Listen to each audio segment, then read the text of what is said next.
Du bist schwanger und weißt nicht genau, wie es weitergehen soll. Wenn das deine Frage ist, findest du in diesem Video Antworten. Zunächst vorneweg, solltest du ungewollt schwanger sein und mit dem Gedanken spielen, dass du das Kind nicht behalten möchtest, dann schau dir doch bitte eines meiner Videos zu diesem Thema ungewollte Schwangerschaft an, hier oben zu finden. Wenn du dich freudevoll auf die Schwangerschaft einstellen möchtest, dann möchte ich dir jetzt hiermit herzlich gratulieren. So, das heißt, in den nächsten paar Monaten wirst du Mutter. Und das ist eine super Botschaft und eine ganz spannende Zeit. Also von meiner Seite herzlichen Glückwunsch. Und ich gebe dir jetzt schon mal ein paar kleine Tipps mit auf den Weg. Der erste wäre, such dir eine Hebamme. Wenn du jetzt schwanger bist, hast du vielleicht erst festgestellt, dass deine Regel ausgeblieben ist. Du hast vielleicht vermutet, hast einen Schwangerschaftstest gemacht und bist positiv.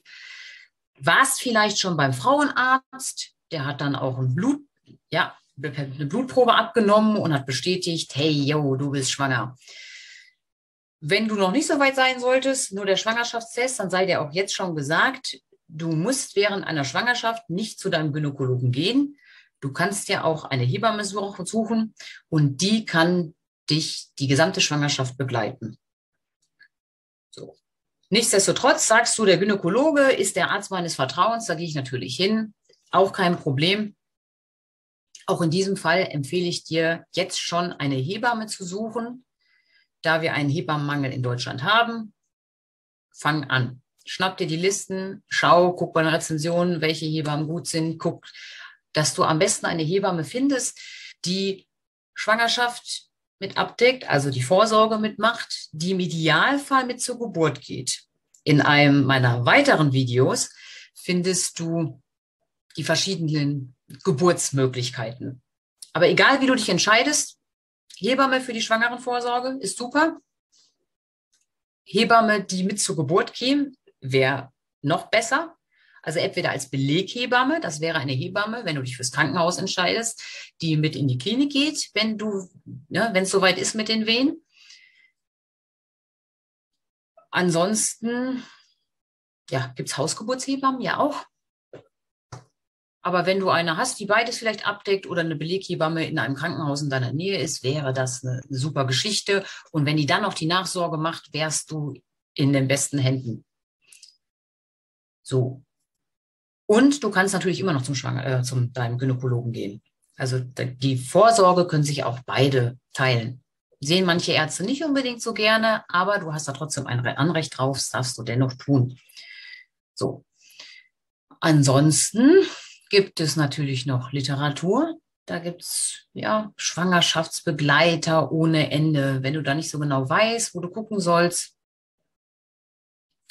schau mal auf der Seite gestilltundgetragen.de.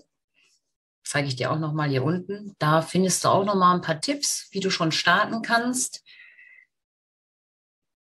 Ja, das war der Haupttipp tatsächlich. Ne? Werbung für die Hebammen. Und wenn du Zweifel hast und denkst, boah, eine Hebamme, habe ich im Übrigen auch so gedacht beim ersten Kind. Da habe ich gedacht, was soll ich denn mit so einer Frau für die Nachsorge? Ich will gar keine zu Hause haben.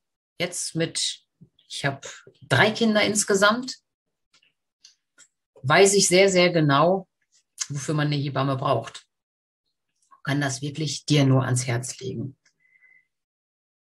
Ja, ansonsten Ruhe bewahren, sich freuen, mit deinem Partner in die Elternrolle reinwachsen, wäre eine schöne Aufgabe für dich in der Zwischenzeit. Wenn du den ersten Schritt geschafft hast, die Hebamme gefunden hast, dann kannst du dich mit meinen anderen Videos befassen, zum Beispiel zur Auswahl des Geburtsortes oder worauf möchte ich denn achten unter der Geburt? Was ist mir da am liebsten? Was kann mir da passieren? Was brauche ich? All das findest du in meinen weiteren Videos, die du auch hier oben angezeigt bekommst. Also, abonniere meinen Kanal. Und wenn dir dieses Video gefallen hat, darfst du auch gerne einen Daumen hoch anklicken. Oder wenn du dieses Video über Facebook siehst, darfst du mich auch liken. Ansonsten wäre ich froh, wenn wir uns wiedersehen. Dankeschön. Ciao, ciao.